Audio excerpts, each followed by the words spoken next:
The first Earth Day was celebrated in 1970 when a United States Senator from Wisconsin organized a national demonstration to raise awareness about environmental issues. Rallies took place across the country, and by the end of the year, the U.S. government had created the Environmental Protection Agency. By 1990, Earth Day was an event celebrated by more than 140 countries around the globe. You can celebrate and protect the planet at the same time. Check out these Earth Day ideas to help save the planet any time of year.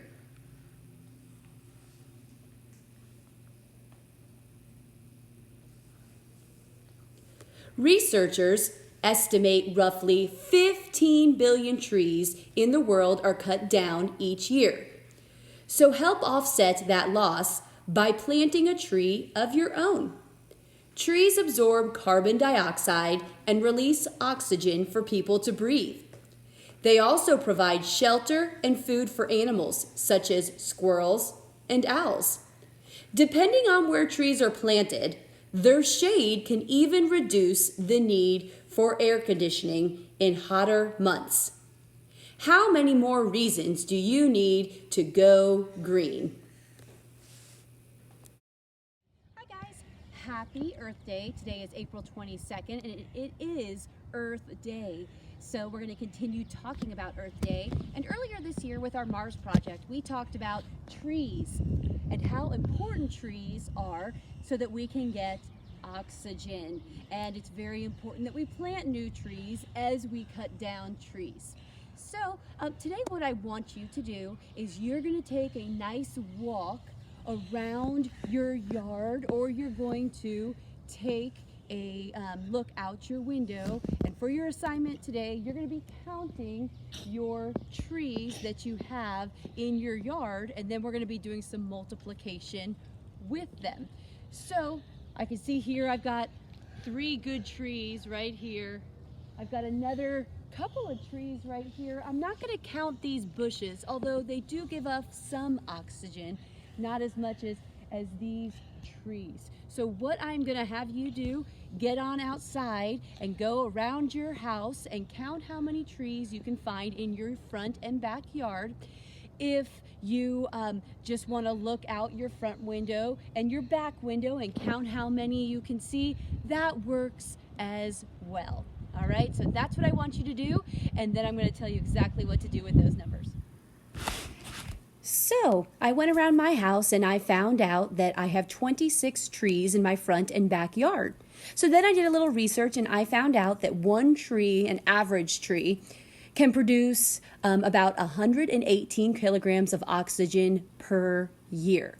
So what I'm going to do is I'm going to go ahead and I am going to take that 118 kilograms of oxygen per year, and I'm going to times that by the 26 trees that I found in my yard. So I'm going to do my 6 times 8 is 48, and then 6 times 1 plus 4 is 10. Put down my 0, carry my 1. 6 times 1 plus 1 is 7. Cross all that out, put down my placeholder 0 since we're moving to the tens place. And then I've got 2 times 8 is 16. And then 2 times 1 plus 1 is 3. And then 2 times 1 is 2. And I'm going to add it all up. 8 and 0 is 8. 0 and 6 is 6. And then 7 and 3 is 10. And 1 and 2 is 3. So the trees in my front and backyard produce 3,068 kilograms of oxygen each year. So now what I want to figure out, if I know that the trees in my yard produce 3,068 kilograms of oxygen per year, is there enough oxygen for my family? So I had to do a little more research, and what I found out is that each person needs about 740 kilograms of oxygen per year.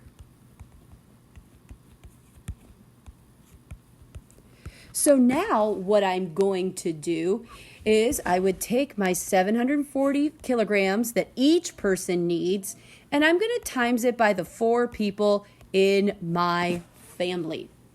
All right? So I'm not going to show the work here because I'm going to let you go and do work here in just a second.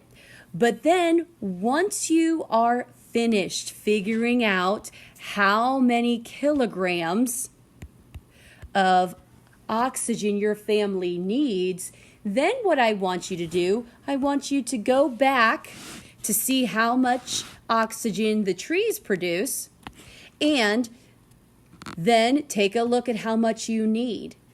Do the trees in your yard produce enough? Is this number right here bigger than this number, or is it smaller? All right. So are the trees in your yard producing enough oxygen for your family? All right. And so what your paper is going to look like today that you're going to submit, the first thing you're going to do is you're going to take your 118 kilograms of oxygen per tree and times it by how many trees you have in your yard.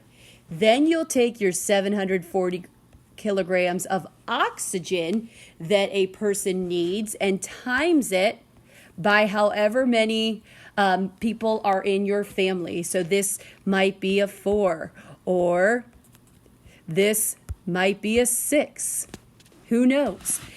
Depending on how many people are in your family. Then once you have the answers, you want to compare them. Is this going to be less than, greater than, or equal to? So is enough oxygen being produced by the trees in your yard? And then you'll be able to either tell me yes or no. All right? And one of the major things that people do on Earth Day is plant trees. Now, it would be great if we could plant some extra trees on Riverside's property this Earth Day, but unfortunately, since we're not together, we'll have to wait until next year, and then maybe next year on Earth Day, we'll be able to plant some new trees on our Riverside property. All right, now get to work with your multiplication, and I am looking forward to seeing your work. Have a great day.